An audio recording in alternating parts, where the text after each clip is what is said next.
Assalamualaikum tuan-tuan, Rashdan dari Rad Motoring di sini tuan-tuan. Hari ni saya ada sebuah mega MPV tuan-tuan, kereta yang sangat sesuai untuk golongan family ataupun tuan-tuan ada ramai anak-anak tuan-tuan. Kereta ni adalah satu kenderaan yang sangat-sangat sesuai untuk tuan-tuan. Seat ada 7 and then spare part pun mudah nak jaga.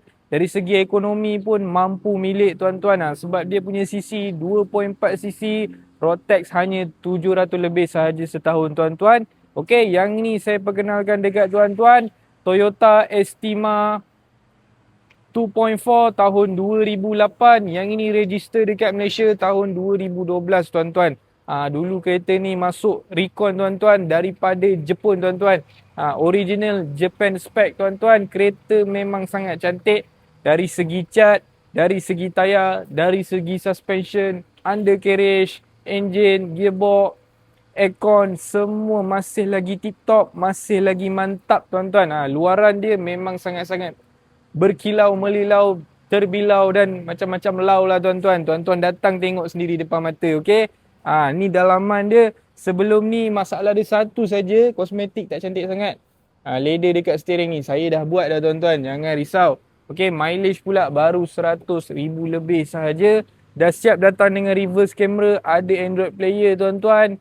Interior masih lagi kemas, macam kereta baru lagi tuan-tuan, tak perlu risau. Kita dah buat deep cleaning dah tuan-tuan. Tengok dekat bahagian seat, memang bersih. Dekat bahagian interior pun memang bersih tuan-tuan.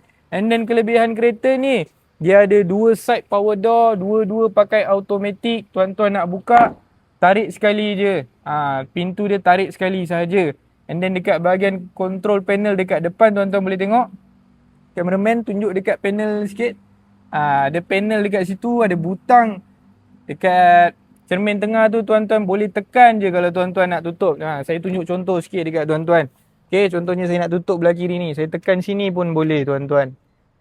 Masih lagi berfungsi tuan-tuan. Walaupun kereta ni dah lebih kurang 15 tahun. Tapi Toyota tuan-tuan, barang-barang Toyota ni barang-barang yang mampu bertahan lama. Dia ibarat tongkat ali tuan-tuan. Boleh pakai lama tuan-tuan. Jangan main gila tuan-tuan. Okey, yang ini seat bahagian belakang dia pun tuan-tuan boleh lipat. Dekat sini dah siap ada instruction. Cuma tuan-tuan kena ambil gambar, pergi dekat ChatGPT sebab dia instruction dalam bahasa Jepun.